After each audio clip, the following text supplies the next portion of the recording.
This is Alex. Alex just bought a $20 toaster. One click, no friction. And in less than 24 hours, that toaster will be sitting on his kitchen counter. To Alex, this feels like a miracle of modern science. It feels like efficiency. But here is the truth that will flip your world upside down. The only reason Alex's toaster costs $20 is because the global shipping industry is running a legalized Ponzi scheme.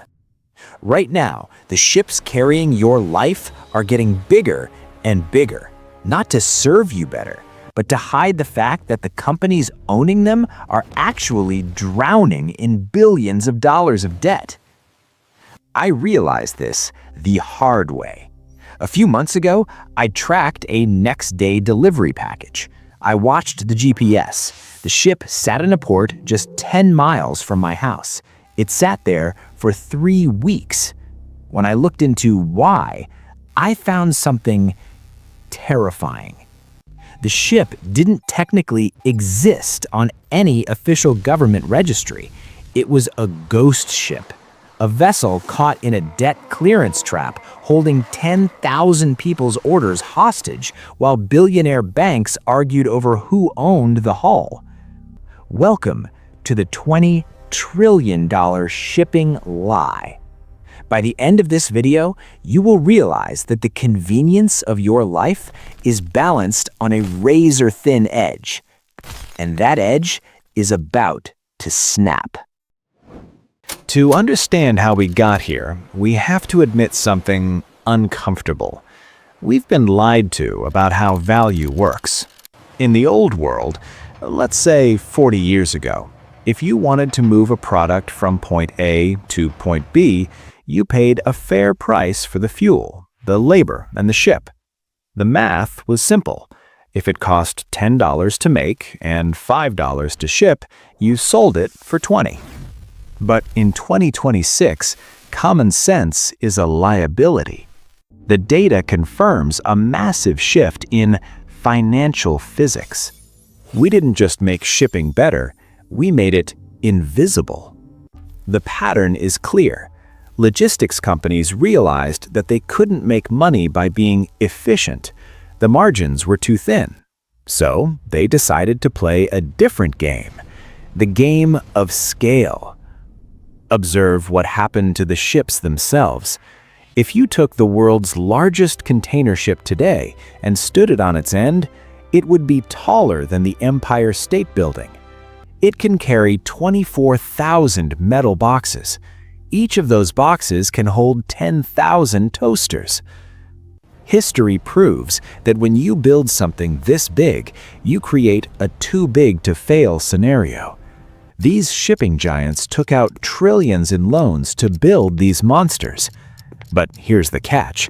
To pay back those loans, the ships must be full, every single second. Actually, think about your own life. Have you noticed that next day delivery is becoming next week delivery? Or that the price of basic goods is fluctuating for no reason? That isn't a glitch. That is the sound of the system's engine seizing up. We are living in the logistics nightmare, and most people are still asleep at the checkout counter. Everything you see, the supply chain crisis 2026, the rise in maritime economics volatility, it all stems from this one giant floating lie. Now, you might be asking, if these companies are losing money and drowning in debt, how are they still allowed to operate? The answer is the specific enemy of our story. I call them the ghost fleet. In the industry, they use a much more boring name, flags of convenience. Here's how the trap works.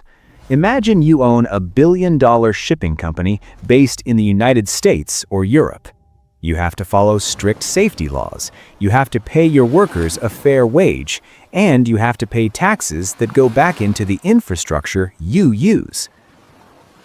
But taxes and safety are expensive. They hurt the next-day delivery promise. So you decide to perform a disappearing act. Suddenly, your ship is no longer American. It's Panamanian or Liberian. These are tiny countries that sell their identity to massive corporations. By registering in Panama, a shipping giant can ignore almost every law that exists to protect the world. They don't pay taxes to the countries whose ports they use. They don't have to follow environmental rules. Realize the physical stress this puts on you, the consumer. You are participating in a system where the referees have been bribed to look the other way. Every time you buy something, you are feeding the ghost fleet. Well, actually, it's worse than that, because these companies don't pay for the wear and tear they cause. You do. Your tax dollars pay for the ports. Your environment pays for the toxic bunker fuel they burn. You are paying for your free shipping 3 times. Once at the checkout, once in your taxes, and once in the future of the planet. The ghost fleet is the invisible enemy that makes the $20 toaster possible, and they are the reason the entire tower is about to fall. To understand why this is a Ponzi scheme, we need to look at the financial physics of the ocean. I call this the Jenga Ocean. Think of the global supply chain as this tower. Each block represents a piece of efficiency. One block is just-in-time delivery. Another block is low wages. Another is megaships.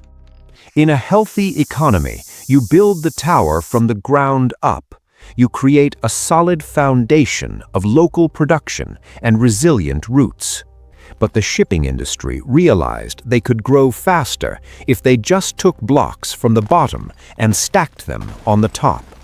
This is what they call optimization, but in physics we call it instability.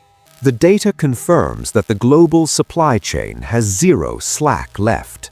In the 1990s, if a port closed for a day, the world didn't notice. Today, if a single ship gets stuck in a canal, like we saw with the Ever Given, it freezes $10 billion of trade per day. This is the aha moment you need to have. The system isn't strong, it's just stretched. Here's the thing about Jenga. The taller the tower gets, the more impressive it looks. Everyone cheers. The stock prices go up. Alex gets his toaster faster. But the taller it gets, the more any vibration, a war, a pandemic, a simple labor strike becomes a terminal event. The shipping companies are currently removing the final blocks from the bottom. They are cutting crew sizes down to almost nothing. Some of these megaships are operated by only 20 people. 20 people responsible for $1 billion of cargo. Why? Because they have to. They have to keep the price of shipping low to hide the fact that the cost of shipping is exploding. It's a race to the bottom, and the bottom is getting very close. The Jenga Ocean is a zero-sum game. Every time you get free shipping, remember, a block was just removed from the foundation of the world's stability to make it happen. Eventually, there are no more blocks left to move. Let's look at a real-world example of what happens when the ghost fleet hits the wall. Meet Hanjin Shipping. Back in 2016, Hanjin was one of the top 10 shipping companies in the world. They were a titan. They had the megaships, they had the scale, they had the contracts. But Hanjin was built on the Jenga Ocean logic. They had billions in debt. They were operating on paper-thin margins. And then, the wind changed. Global trade slowed down just a fraction. Interest rates ticked up. Suddenly, the banks stopped calling. On August 31st, 2016, Hanjin filed for bankruptcy. But here is the part the news didn't explain well. Because of the ghost fleet structure, nobody knew who was responsible for the ships. Ports around the world refused to let Hanjin ships dock. They were afraid they wouldn't get paid for the fuel or the labor.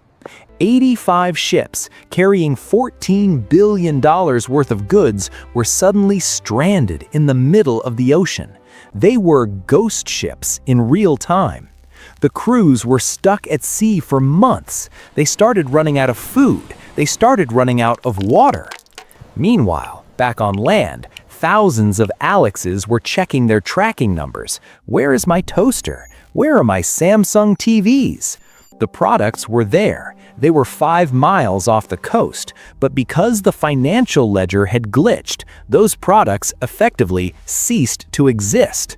This is the logistics nightmare. It doesn't matter if the goods are made. It doesn't matter if you paid for them. If the ship's legal identity dissolves, the world stops.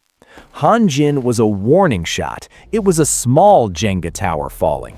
But today, in 2026, the companies are 5 times larger, the debt is 10 times higher, and the ghost fleet loophole is the only thing keeping the lights on. Admit it, we think we live in a high-tech world of AI and robotics, but we actually live in a world where your survival depends on a mustache-wearing ship in Panama not getting a margin call from a bank in London. Here is the part of the video where I'm supposed to tell you that the government will fix it, or that technology will save us. But I'm not going to lie to you. The government isn't going to fix this. Actually, the government wants it this way. Why? Because cheap shipping keeps inflation looking low. If the ghost fleet was forced to pay taxes and follow laws, your $20 toaster would cost $60. No politician wants to be the one to tell you that the party is over. They would rather let the Jenga tower grow until it collapses on the next person's watch. But there is an even harder truth. The biggest enemy in this story isn't the ghost fleet. It isn't the banks. It's you. We have become addicted to the illusion of zero cost. We demand free shipping as if it's a human right. We get angry if a package takes 3 days instead of 1. That demand is the fuel for the Ponzi scheme. We have traded resilience for convenience. We chose the world where everything is cheap as long as nothing goes wrong. But the problem with nothing going wrong is that it's not a strategy. It's a prayer. The pattern of history confirms that efficiency is the enemy of survival. A forest is not efficient. It has extra trees and wasted space. But a forest survives a fire. Our shipping system is a perfectly manicured garden with no water. Are you one of them? Or are you ready to see the exit?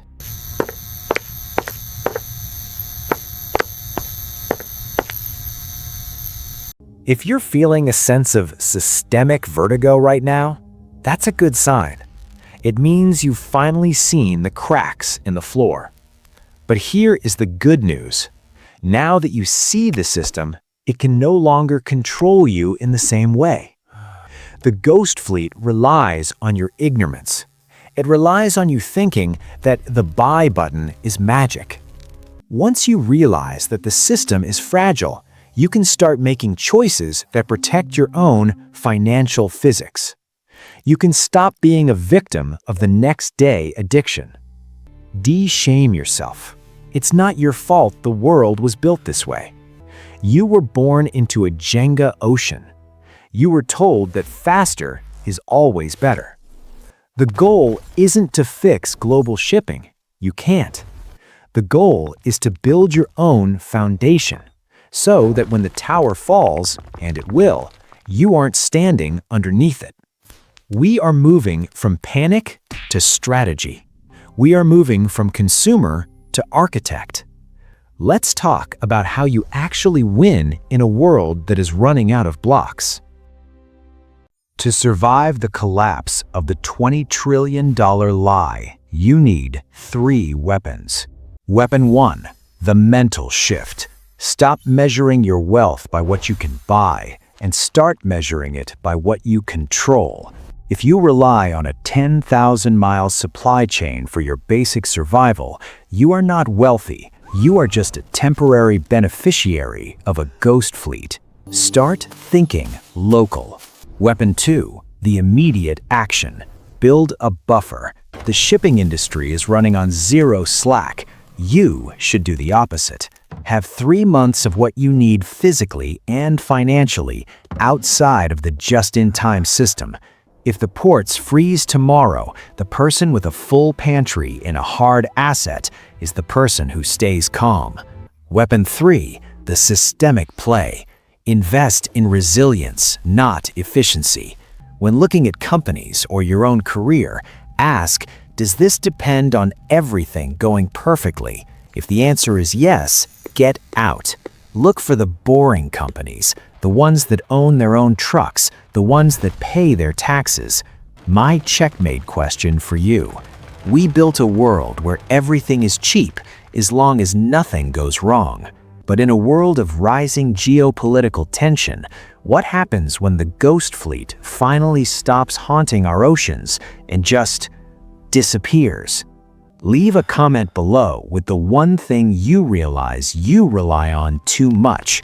Let's see how deep this lie really goes. The data is clear, history is moving, and the Jenga Ocean is wobbly. The golden rule of the next decade is simple. The more invisible the system, the more dangerous the failure. Your future self is depending on you to stop being a passenger on the ghost fleet. This isn't just about shipping toasters, it's about the legacy of your freedom. If you can't survive a glitch in the system, you aren't actually free. But even as you master this level, even as you build your buffer and find your local routes, a new, more invisible wall is waiting for you in the shadows. Because the ships aren't the only things flagged in Panama. Next time, we pull back the curtain on the one silent force that destroys even those who follow all the rules. A force that is currently sitting in your bank account, and it's losing its pulse. Now you know the truth. See you in the next one.